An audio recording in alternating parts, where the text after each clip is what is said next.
Hey everyone, thanks for tuning in for episode 2 of Explore 365 with NJspots. We appreciate you being here and we hope that you enjoyed our pilot episode.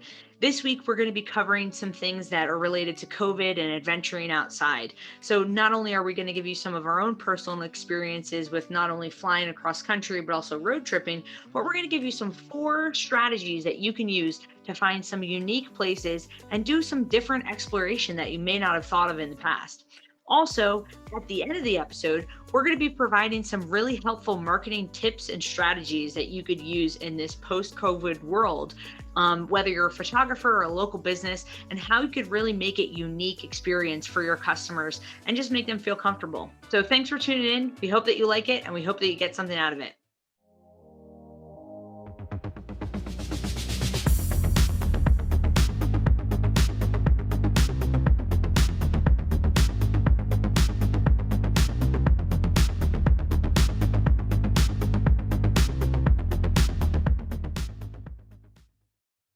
Welcome back, everybody. It's Virginia from NJspots here. Thanks for joining us on our episode 2 of Explore 365, and I'm joined by my co-host, Abby. Nice to see you guys again, or I guess you're listening to us, so. Either way. It's nice to be back. Yes, it's great to be back. And we're so excited to talk to you this week about everyone's favorite thing in the world, COVID.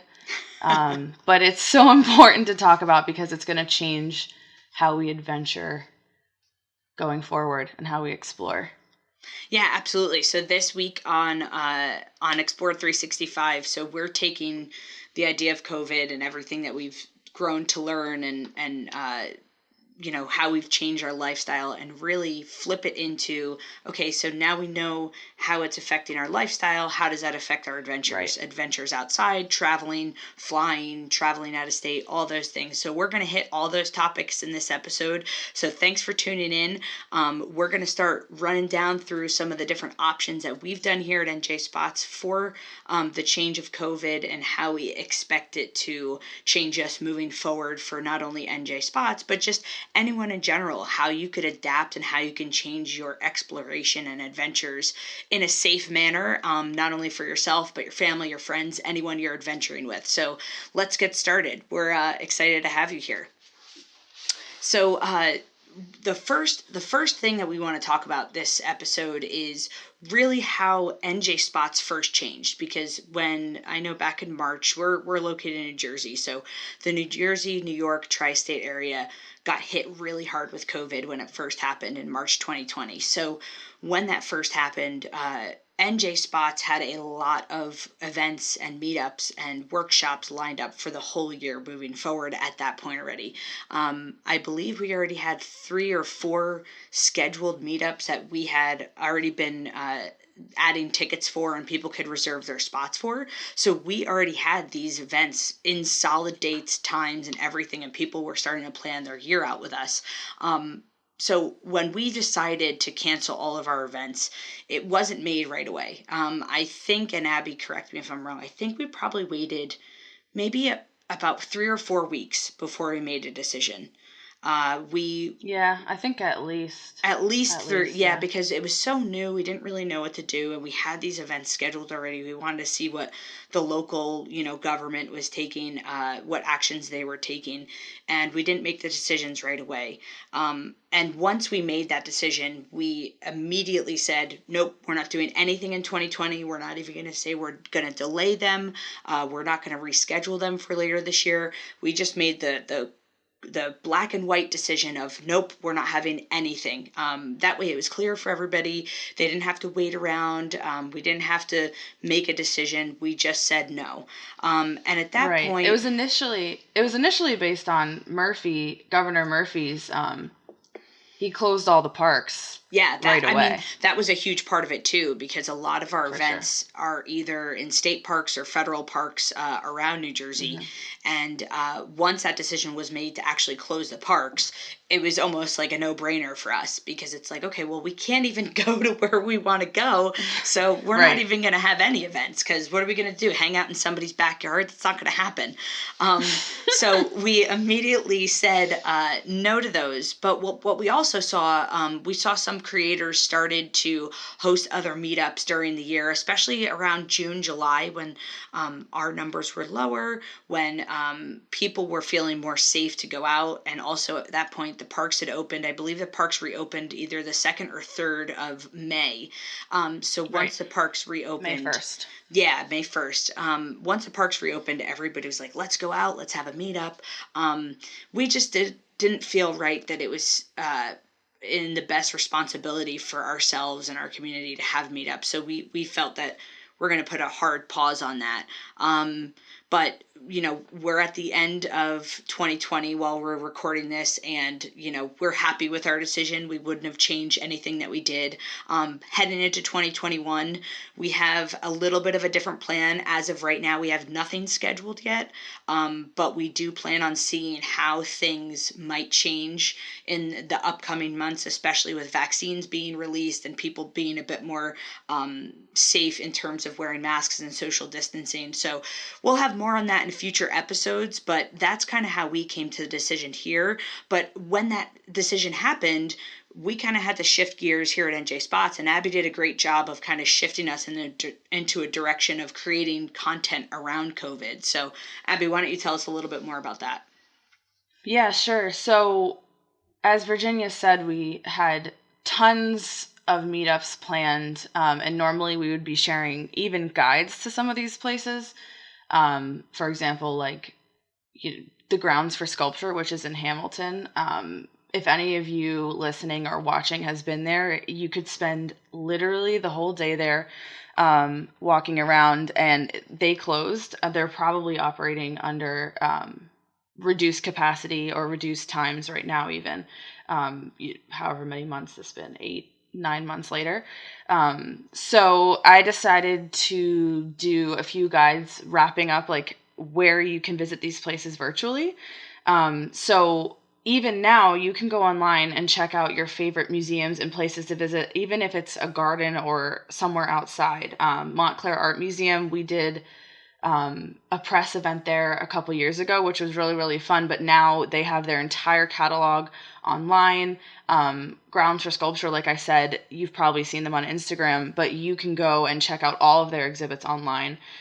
Places where you might not visit, or you might not normally visit, or you might not visit because you live in South Jersey or North Jersey, like the Liberty Science Center in Jersey City. They have exhibits and events online for kids. The Franklin Mineral Museum, Jenks Aquarium even has stuff online. And this is just a really good opportunity for you to adventure around your state. You can even do this if you're listening from somewhere other than New Jersey. Just Google the place you would normally go, or you might want to try to visit someday, and you can check out these places. Another thing that we did online was guides to we do a lot of stuff with photography. If you've checked us out since the last podcast, I made lists of photography movies to watch, things like that. We had a lot of suggestions in our DMs. Yep. It was pretty funny. People said like, oh, well, I really love this movie, and there was like a really cool photography documentary, and I'm like, okay, cool. Like I'll write a list. If one person reads this list and they end up watching this movie during quarantine, it would be worth the time that I wrote it. So those are some of the things that we did to help people pass the time in the beginning of quarantine, and it's a really, really great way to support your favorite local place if you can't go visit them right now. Yeah, definitely. And kind of like Abby mentioned, a lot of these museums and local organizations, I guess you could call it, they got creative with their online resources and how you could tour and visit some of their displays. But what I think we also have to keep in mind too is I always like to look for a donation button. So if they have ways that you could donate to those different local areas or local organizations, because I don't know about you guys, but normally if I visit state parks or if I visit, nonprofit places, they ask kindly for donations if you go to visit, and they'll generally have like a drop box there. So if you're looking online and you're using some of their resources, if they have a donation button or some way that you can donate to them, drop a couple bucks in. It always helps, and it's just that little bit of gratitude, I think, goes a long way, especially when these people are, used to seeing people every day in person, and all of a sudden they're sitting in an Definitely. office and they're just typing away on a computer. So, keep a heads up for any donation buttons along the way. But as, kind of we shifted gears about exploring things online, what are some of the favorite things that you've seen that you've been able to find online, Abby, during this time that you maybe normally wouldn't have found? Yeah, so since I was doing all of that research, I came across, like, obviously, Virginia, you and I love to travel and explore and go hiking, and we weren't able to do that much this year. I found these Google Earth tours of national parks, and I don't know if any of you have used Google Earth before, but you used to have to like download it to your computer, and it was this whole like giant mess. But they've really simplified it. You can open it right in your browser, and you can like fly around a ton of national parks. So that's also a really, really cool way to immerse yourself and pretend that you're not just sitting in your house for like Well, the eighth at least now you're sitting in your house staring at a screen and touring in something that you Utah. could dream about. Exactly. Right. You can like plan out where you might want to go because you're looking at these like amazing, beautiful places that have been saved for us to hike. Yeah, and So I was gonna say on the flip side of that, you might find places that you may wanted to go to that might be like in right. some desolate area, and you're like, Right. after checking it out, maybe I'm not gonna make a week-long trip to go there, and save that for another time, and kind of reprioritize your travel list before you For start sure. planning. I know for me, from a job perspective, being able to just use different tools online that we may not have used before. I mean, I know Zoom has blown up, and we use Zoom a lot here at NJspots, but Shout out Zoom, to Zoom. yeah, woo. You could always sponsor us. Ding. Just kidding.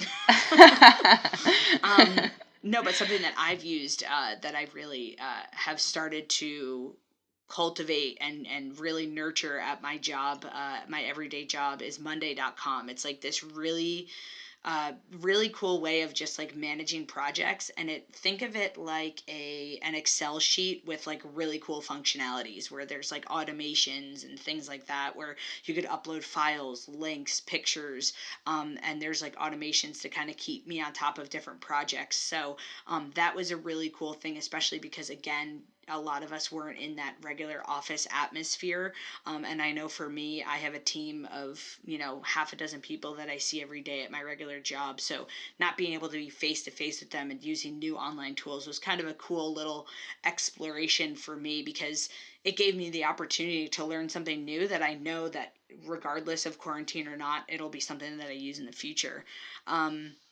And something Right. that we continued to do during COVID and during our quarantine is we continued to educate our audience on information and reminders.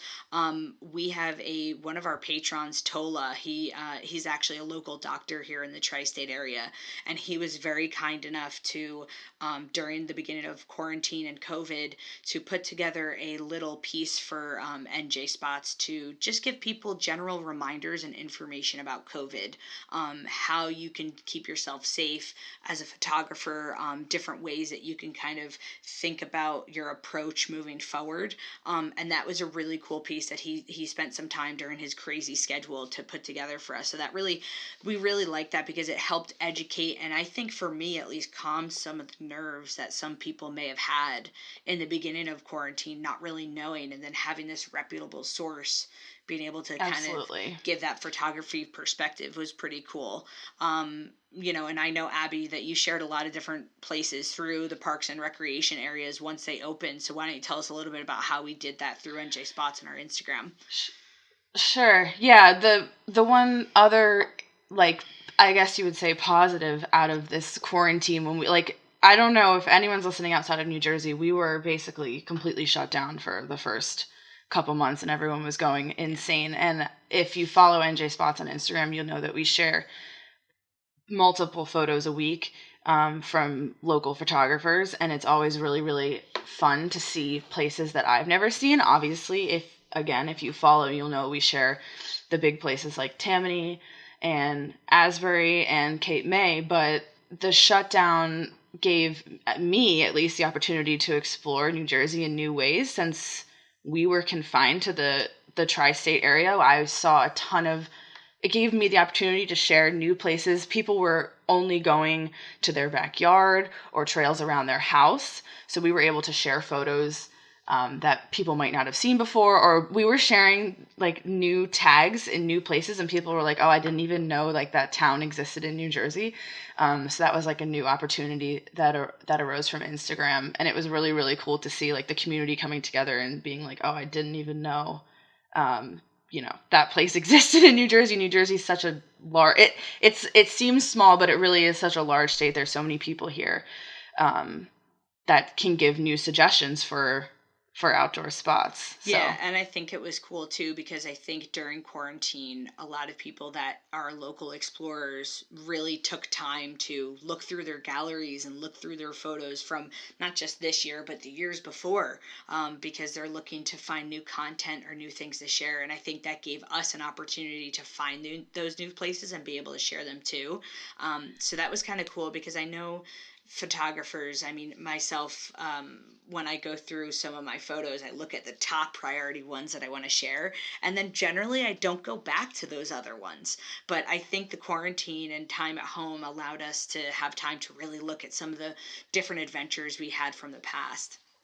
Right. It gave us like it gave us an opportunity for a mindful look back. And a lot of people were doing that on our Slack channel. They would say like, oh, I haven't even looked at these pictures for 2 years, but here I am like re-editing them from 2 years ago. So that was really, really cool to see that community come together and be like, well, I'm literally so bored that I'm looking through my photos from 2 years ago from this spot.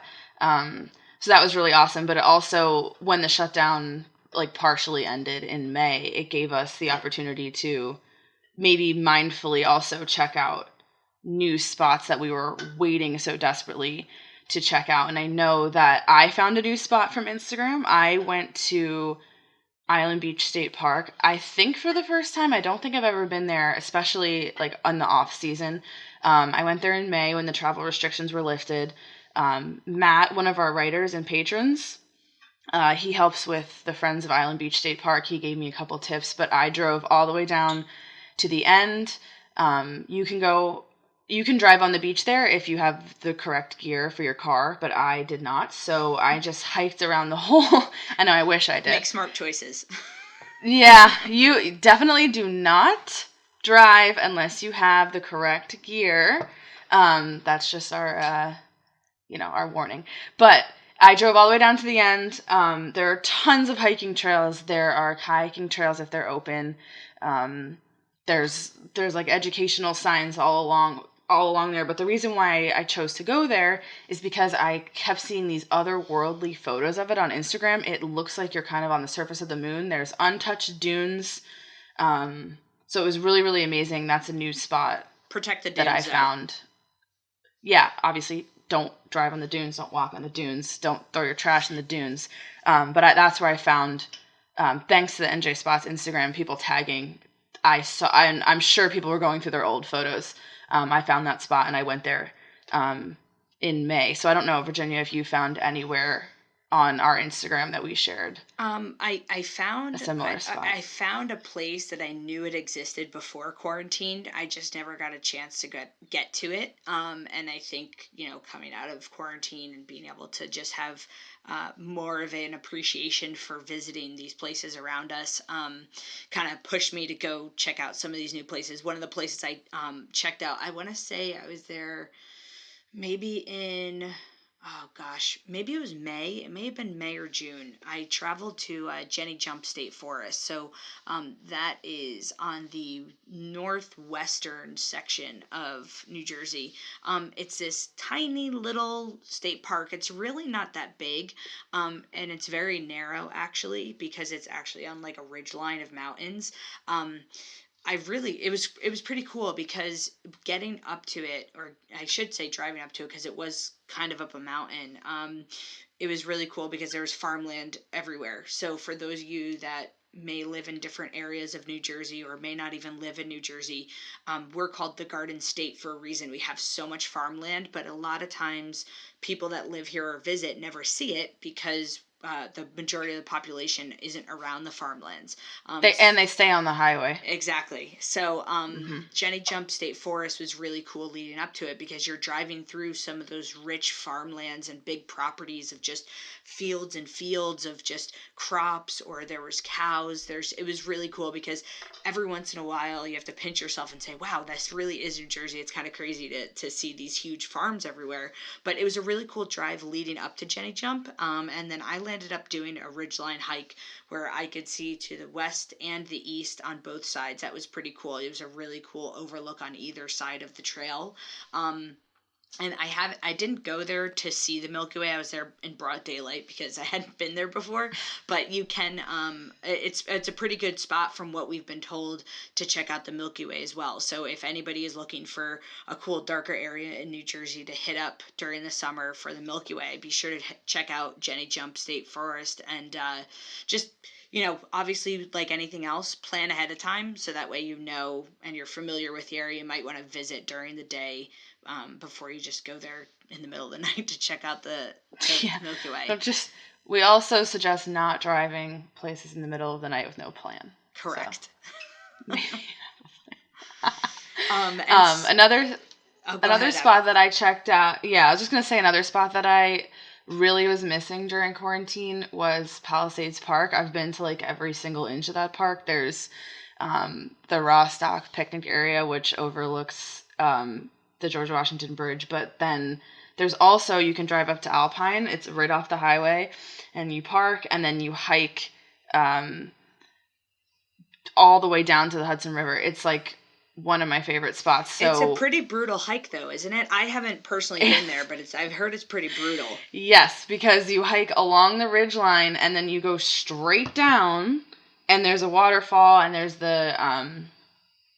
there's like giant boulders you can hike, but then you have to walk straight up.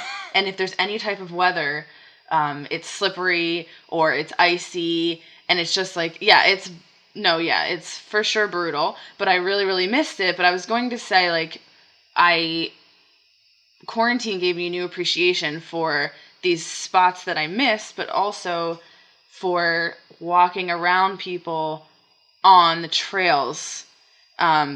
Hiking after quarantine has completely changed.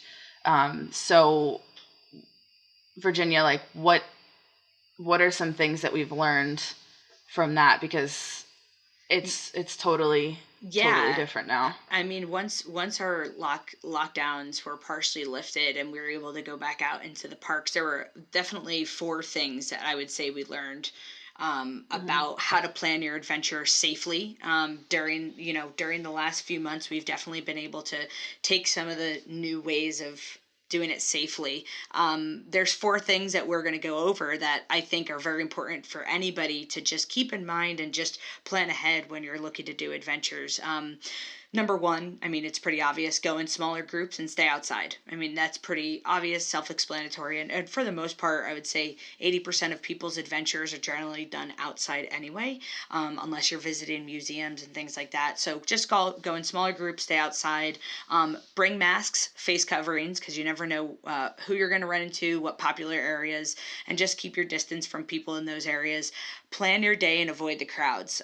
We're going to have a little bit more on that. That's definitely a huge part, I think, moving forward, that I think most people, with some of the information we're going to give, is not only going to help you just with COVID, but also I think you'll find it's better to just plan your adventures this way anyway. And then also pick unique and unpopular spots. So COVID, like we mentioned earlier, gave us the opportunity to find new places that we may not have been to or may not have wanted to go to before everything happened. So those are some great 4 things that we've learned that we're going to jump into a little bit more with how you could go about planning your day for your next adventure. Yeah, so we want to know, how are you guys getting to your hikes, to your adventures? Are you carpooling? Are you meeting up? Are you wearing masks in the car? I have found that in New Jersey especially, the parking lots fill up very, very fast. Very quickly.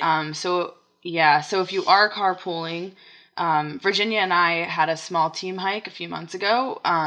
And obviously, since we're not from the same household, we met up ahead of time. We wore masks in the car, and it was freezing cold, but we put the windows down and drove to the hike. And then we took our masks on the hike with us. And so we're hoping that your answers to these questions are going to be responsible, because it's our responsibility to keep everybody safe. And that, as we talked about before, that's exactly why we canceled the meetups. We just want to keep everybody safe and healthy. And just, if you're going with members of your household, obviously it's safe to carpool without masks in the car. But yeah, this is extremely, extremely important. Yeah, and definitely. Don't share water bottles while hiking. Yes. Or snacks. I mean, germs can be shared even in a family. So yeah, I feel and like and like Abby said, and she alluded to, just go in smaller groups. So whether you're carpooling or you're both, or you're meeting there with people, just stay with smaller groups, and be able to just know your plan ahead of time of how everybody is getting there, and then that way it makes things a little bit easier. And kind of going into the obvious thing that we mentioned earlier, bring a face mask. Bring face covering and hand sanitizer. I personally don't wear a mask while I'm hiking. I do bring one though, in case there's like a tight area, whether it's in the parking lot or some of the paths. There might be some type of obstacle where people might bunch up a little bit, and generally I just throw a mask on or cover my face quickly if there's a lot of people in one area. But I also bring it just in case there's a restroom that I need access to. I just bring a face mask to use. But I don't wear a mask while I'm hiking, especially if, there's not anybody around me. Right. I'm sure everyone, it's turned into like, you have your car chapstick and your house chapstick and your bag chapstick. Like everyone has a car mask and a house mask and or you run out of your house and you forgot your mask, you have to run back in and get it. But for me, it depends on the spot. Same. I don't put it on my face initially unless I'm walking from the parking area. Like, for example, at the Palisades hike, as Virginia mentioned, it's like killer up and down. I would probably die if I had my face mask on. If I'm going to through a high trafficked area, I of course would put it on. Or I step off the trail safely and put my mask on. This other hike I did this summer, I don't know if any of you listening have been to Bushkill Falls in PA, but it's a private hiking area. And they require masks. And again, if you've been there, you would know why. The trails are manufactured. It's all like boardwalk trails, because there's like, I don't know how many waterfalls, like 19, 21, something like that. And you have to walk around the boardwalk trails, so you're constantly walking within 6 feet of everyone. So that's why they can mandate masks there, because it's private property, but also you're walking within, 6 feet of people constantly. So you have to be wearing a mask. I haven't been there before. Do they have, like, on those boardwalks, do they have, like, one ways or anything, or do they just let people go both ways on those trails right now?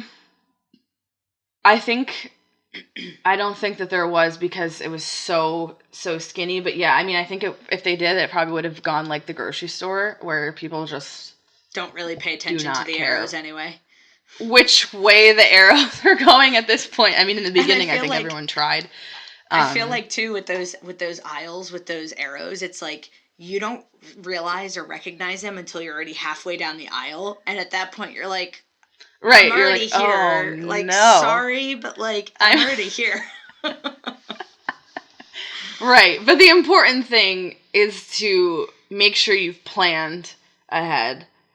Yes. Because that's all we can do at this point. Yeah, I mean, one of the bigger things that I think with not only COVID, but I personally think this is a great thing to start doing in general when you create your adventures, is to plan your day.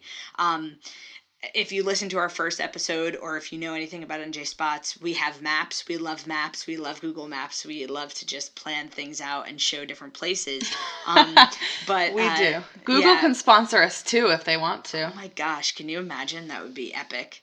But one of the things that we definitely say is, if you're going to a place like Abby mentioned about Bushkill Falls, it was a private area, or if you're going to state parks, or if you're going to different properties that have organizations that run them, call ahead of time.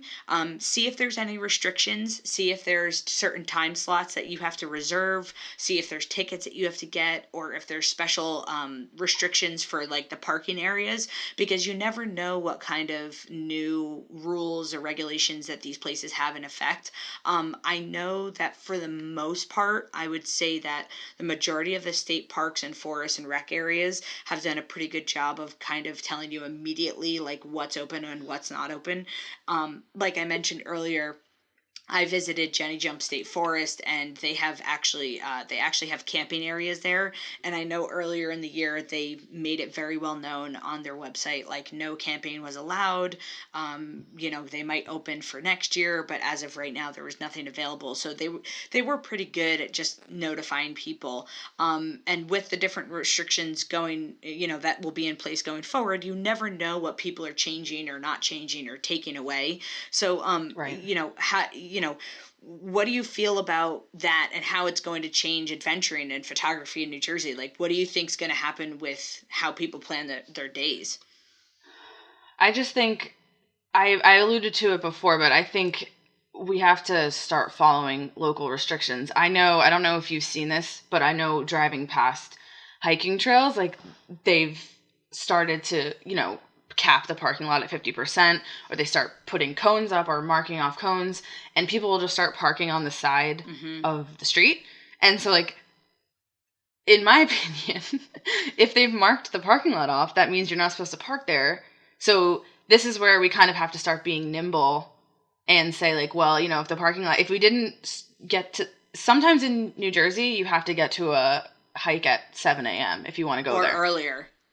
Or earlier, 5 a.m. Yeah. But, if you get there later and, the trail that you want is completely full with parking, then you might have to change your plan. So this is might need to have a backup plan. So I think that's going to change.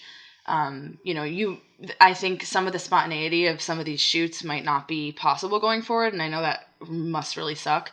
But I think it's just the way that it is, and so I think people are just going to have to be a little bit more flexible. Yeah, and I think people have to remember too, like, most people that go outside and they do these types of adventures are weekend warriors. So they're usually working Monday to Friday jobs, and so those Saturdays, Sunday mornings are going to be slammed with people in the parking lots.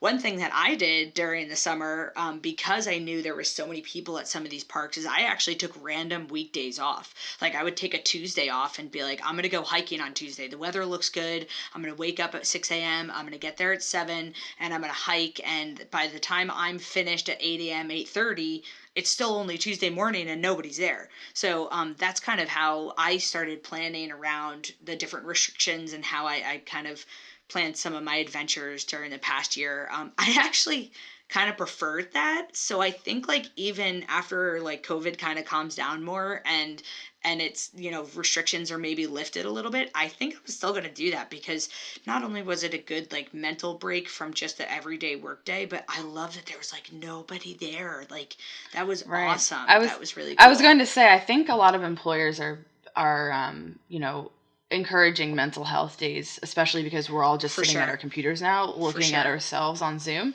all day.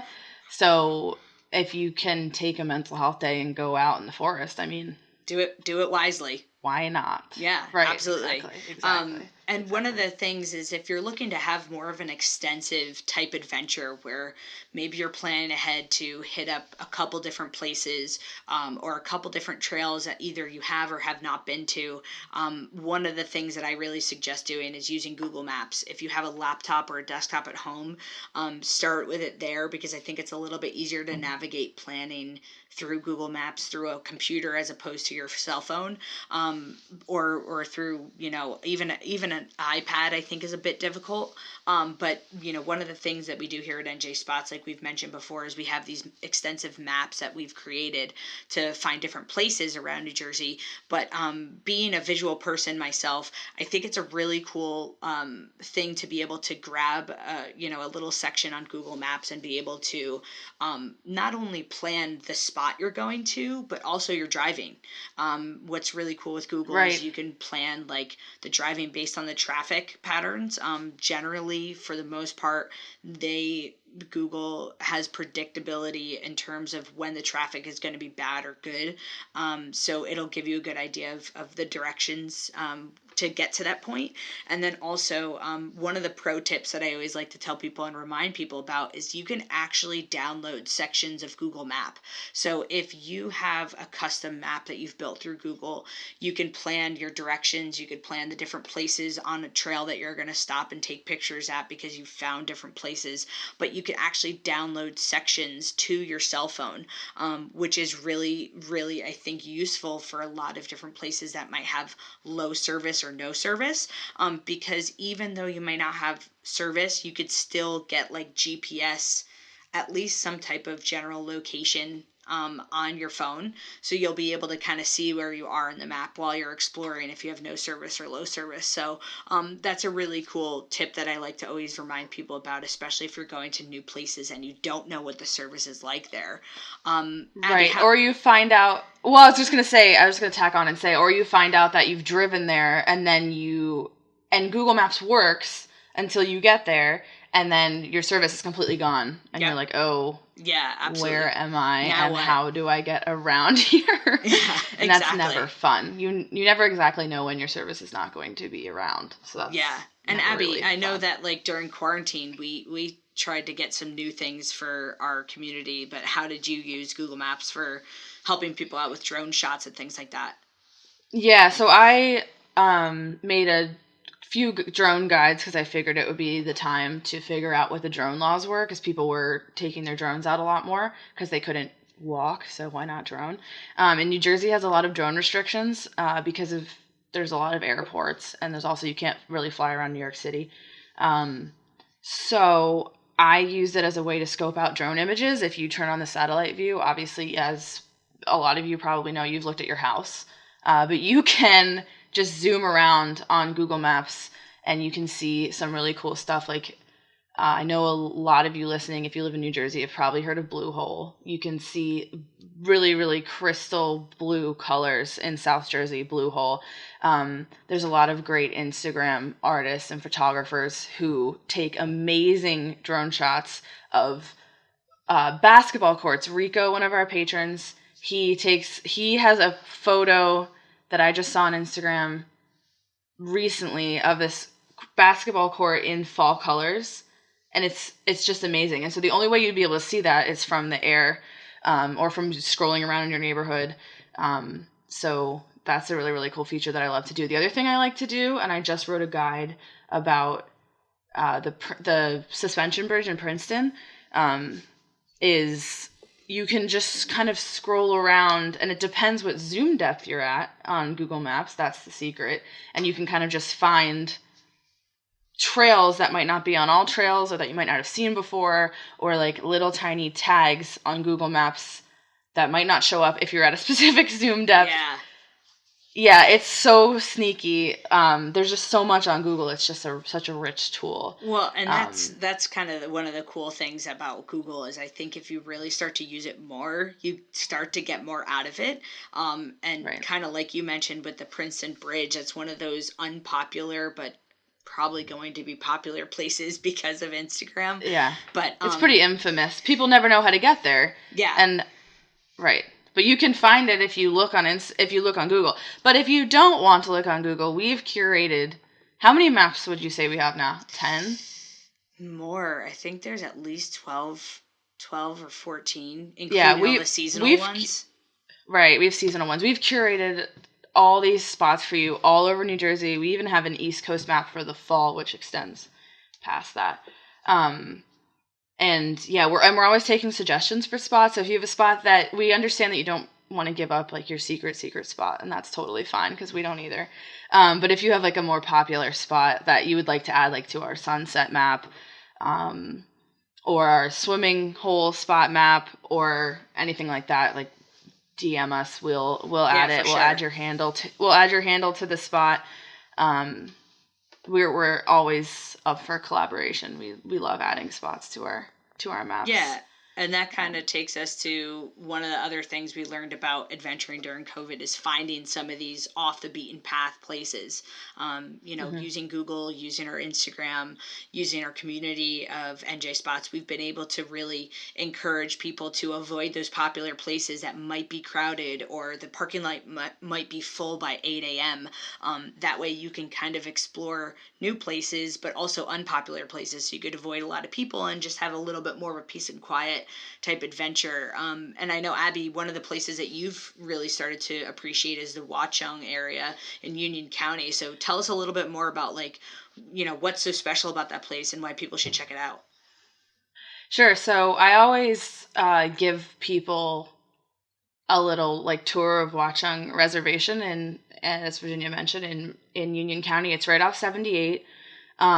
People don't seem to know that it exists, and I'm not really sure why, because there's so much to do there. There's like 10 miles of hiking trails. There's a lake that you can walk all the way around, and when it snows, I'm like 100% sure you could snowshoe there. The trails are really, really solid. There's like crazy fall foliage. It's right on the edge of the ridge line there in the mountains in New Providence. And there is a deserted village, which has actually been deserted twice.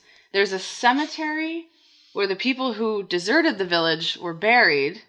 It's crazy, and the fact that people don't know That's about some it. weird New Jersey stuff right there. No, literally, it is so weird. And so there's also, the thing I like about it is that there are tons of access points. So if you drive and one parking lot is full, you can drive to another parking lot, do a quick hike, drive to another spot. So yeah, that's one of the spots that I say is like off the beaten path. It's probably haunted, so that's kind of cool. You can go there any time of year. There also is like an outdoor center. There's a scout camp. Those will probably open in a post-COVID world. That's another thing, though, to check on their website or call ahead of time, because you never know when they might be open. Yeah, and or have like restrictions because there might be other events or things that they're hosting there. But I mean, in general, I think one of the things we've really learned from COVID is being able to find new places, go to the unpopular places, even if one of the popular places is one of the places you absolutely love. You always get photos there. You always get your best hikes there. Check out new places because you might find a new place. And if you want to share it, share it. If not, keep it a secret. And it's likely that there's a really, really cool place right next to the place that you normally go to. Like, especially like I'm thinking of like Manasquan Reservoir in Howell in Monmouth County. There's so many places in Monmouth County that you can't even imagine the park system. They're like, I would love if anyone's listening to tell me that they've been to Shark River Park. I know that some people in our Slack community have been there, but Shark River Park is so cool, and it's right near Manasquan Reservoir, and I don't think I've ever seen anyone post about it. I hope someone does. I think a couple times I've seen it because I think it's a really cool place for sunsets. I think we actually have that on our sunset map. But I think that's the only time I've ever seen it is when somebody posts like an epic sunset photo, and otherwise I haven't really seen it that much. But it's great for hiking, and it's just an important reminder to, like, if you're going to go to some place like Manasquan Reservoir, have a backup plan if the parking lot's full, if there's tons of people walking the reservoir, things like that. There's always some place to go just outside the favorite place that you like to go. Yeah, for sure. And, as COVID hopefully calms down in the upcoming months and years, planning your next adventures outside your state or traveling to other states by plane, that's a big thing to be able to kind of prepare for, because there's a lot of new things that we have to be prepared for. It's possible to travel to other places safely, but it's just like we were saying before, even if you're adventuring locally, there's just different things that you have to take into account now. And I know that Abby, you personally traveled by plane during COVID a few months ago. So why don't you tell us a little bit about your experience and what people can expect, moving forward?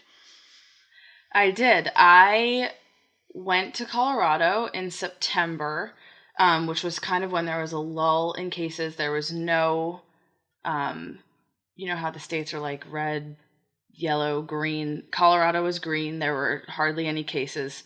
I was having kind of a hard time. So my friends were like, you should just come visit. And I'm like, I'm kind of stressed about it, but sure, I'll come and visit. So I actually took as many precautions as I possibly thought I could. I flew out of Philly because I picked a flight that got into Denver at midnight. And I picked that because I tried a flight that would have as least amount of people as possible. It was like a weeknight getting in at midnight. And I was right. There was no one in the airport. All the food was closed, so no one could possibly be eating. There was no one in my next to me in the plane. I had the whole entire row to myself. Awesome. I wore a mask. Yeah, it was honestly the best way to travel. They took my temperature before I got on the plane, and so that made me feel really safe. I'm not sure if they're doing that anymore, but they did back in September. So I got there at midnight. I took the shuttle to my rental car. There was not one person in the shuttle at midnight. There was no one in the rental car place at midnight. So that was all pretty great. When I got there, we took off the next day to Rocky Mountain National Park. And as we've talked about before, we had to plan. We got tickets to Rocky Mountain 3 weeks in advance, and we still couldn't get weekend tickets to enter in the morning. So we had to enter at 2 p.m. So we decided we were going to hike the morning of, and we picked a hike outside of Estes Park. And it was a hike that was, again, off the beaten path. So we didn't run into many people. We took our masks. But once we entered Rocky Mountain, we knew it was like a 2 p.m. on a Saturday. So we knew there were going to be tons of people.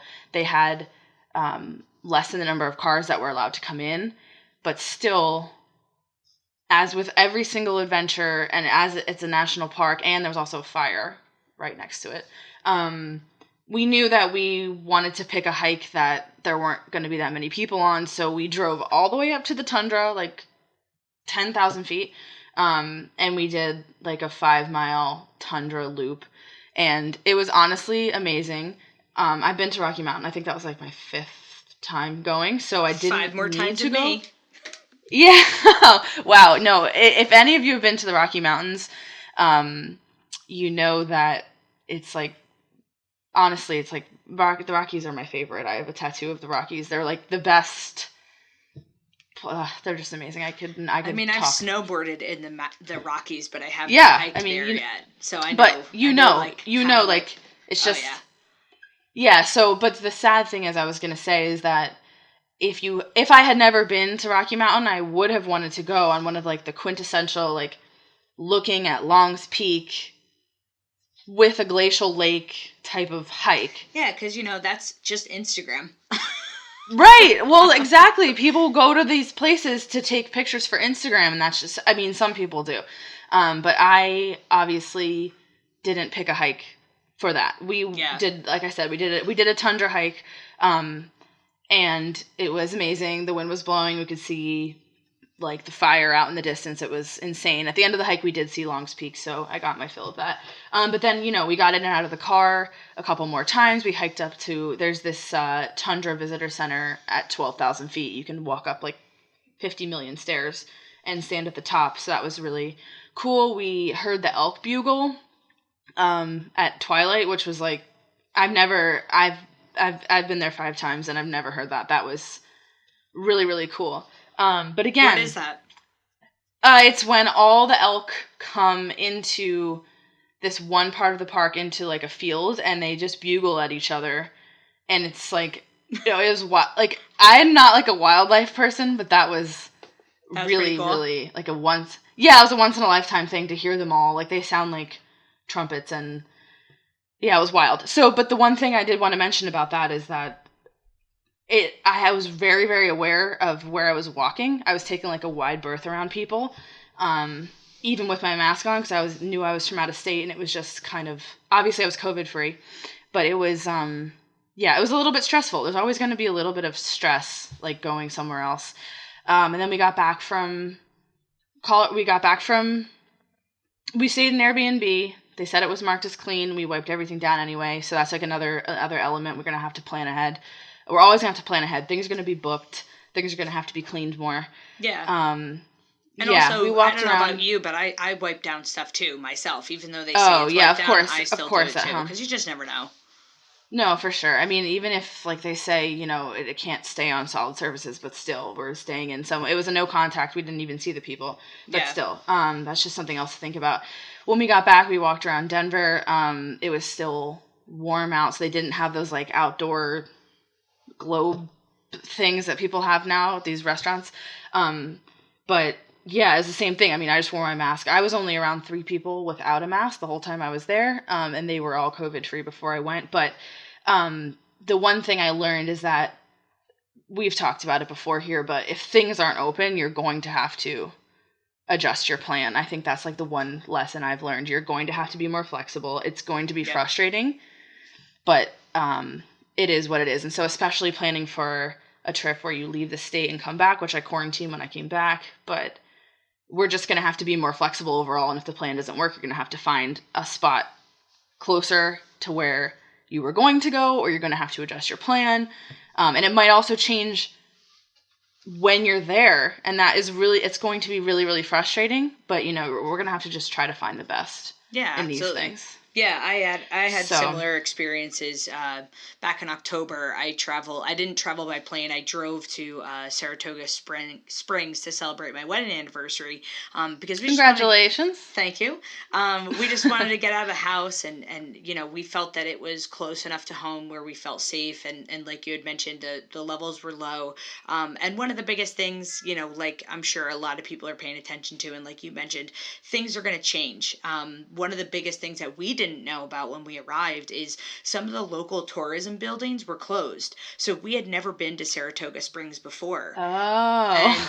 And we're like, oh yeah, there's the tourist building. I actually had to really go to the bathroom because we had just gotten there after a 4-hour drive. So I was like, great, I'm going to go to the tourist building. I'll get a map, go to the bathroom, and then I'll move on with my day. Well, it was closed. So I had to like run down to like another place. But the tourism building was closed. So we kind of at first were in the dark about knowing anything about Saratoga Springs, and then we were really in the dark because the tourist building was closed. So going back to my handy dandy Google Maps, I just referred to that for a lot of just information where we could go, details about it. And what was cool is I called a couple places so that we could get more information about how what hours were applied to some of the local museums that we visited. But what I did do that I'm happy that I did, that I think is important for not just COVID, but just moving forward, is I called a lot of restaurants and I looked up a lot of restaurants before we went. Because even though, I know there's outdoor dining and things like that, the problem is that a lot of these restaurants that usually take reservations are not taking reservations right now. So and they don't always update their website with that information. Exactly. So I found it was easiest to call them and just find out like, hey, what's going on? What are your hours? Can we make a reservation? No. Okay. Well, what are you guys busy? Is there a spot for us? Because we didn't want to wait around. But that was one of the big things. And what I really loved about using Google Maps for that was I saved a bunch of restaurants before we even went there. So I wasn't just picking a random place that I didn't know anything about. I knew what their hours were like. I knew what their restrictions were. And I had a better idea before I went to those particular restaurants. Because especially when you're traveling out of state, I don't know about you guys, I don't usually bring my own dinners or lunches. And well, you didn't have the option to. Like sometimes when you travel in your car, if you're going, on a day trip, you can bring food. Yeah, exactly. But if you're going out of state, you can't. Yeah, exactly. And we were there for a couple 4 hours days. away. Yeah, exactly. Right. So, I mean, we kind of just planned ahead with the restaurant. So that was one of the bigger things that we really appreciated that we did ahead of time, because there were some nice restaurants that we wanted to go to. We actually didn't go to because they weren't even open at all, which normally would be open. So that was a big thing that we really learned a lot from, and being able to kind of plan those adventures out beforehand. Yeah, everybody has to be nimble, including businesses during this time. Yeah, definitely. And one of the big things that, I'm sure a lot of you listening might be photographers, freelance photographers, or studio owners. And one of the big things that we've learned along the way through NJspots and just running different businesses and being, involved with different businesses is kind of building your new business around these different restrictions and different things that you need to change. So in this week's segment, we're going to have a quick little marketing tip for you photographers out there on how to plan your photography skills and shoots and scheduling things with clients. One of the things that I believe is very important is be very upfront with your clients. Remember, if it wasn't for your clients, you wouldn't have their business. You wouldn't be able to be a photographer, whether you do it as a side hustle or it's your full-time job or a part-time job. It's very important to keep your clients the number one priority with everything that you do. Regardless of how you feel about COVID, regardless of your own restrictions that you've personally put on yourself and your family, you have to be transparent with your clients. One of the things that I'd like to share with you, and I think is very important for moving forward, not just for photographers, but any business owners or freelancers, is tell them what you're doing. When you're meeting up in person with somebody, tell them you're going to be wearing a mask. Even if they don't feel, if you're outside and you don't feel, or they don't feel it necessary to wear a mask, I think it's still responsible as a business owner or freelancer. Wear a mask, especially when you're shooting, if they have kids, if there's multiple people around, if you're in a popular area. Think beyond your own health and safety and think about your client first. They're going to respect you more. They're going to have, be more grateful for you to be able to wear that. One of the things that I think is very unique that maybe some photographers had not thought about, that I know that I've experienced and we've kind of tried to share with some of the photographers here in our community, is don't share your photo images when you're with your clients. Think about this for a second. You have a camera that you're holding against your face, that you're breathing on, that you're touching. All of a sudden, you're going to be sharing that with your client, maybe handing it to them. Whether you do or don't have gloves on, they're still handling it. And then also, too, as a photographer, guys, I don't think you should ever share your photos when you're on a shoot with somebody, because you're literally not doing justice for your own work. What's the biggest size screen you have in your camera? Maybe 3 inches.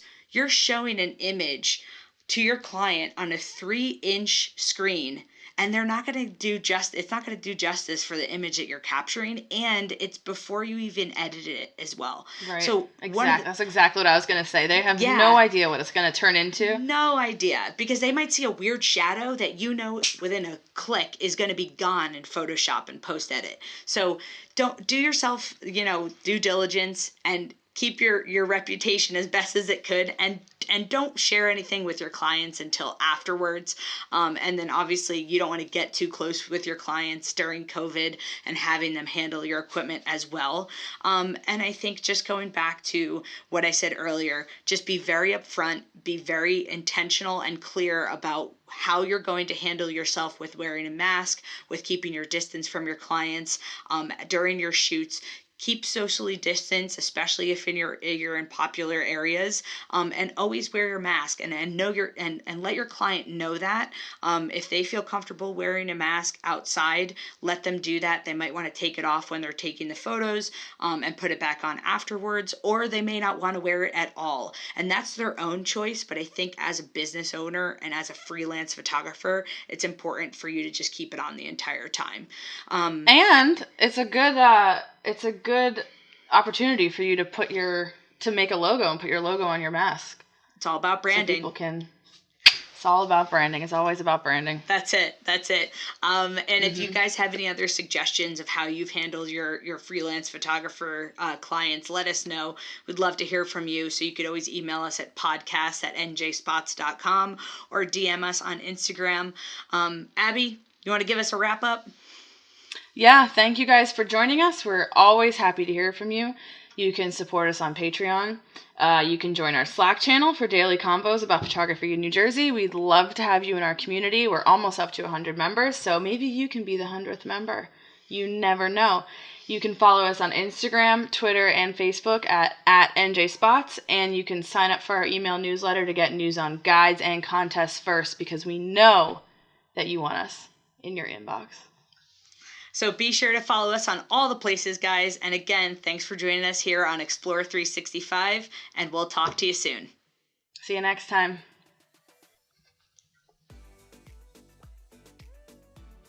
Hey there, Explorer. Virginia here. Thanks for tuning in for this episode of Explore 365. Hope that you found something useful out of it. And if you want to learn more about any of the topics we discussed in this episode, be sure to head over to NJspots.com, where we do have a summary for every episode on our website.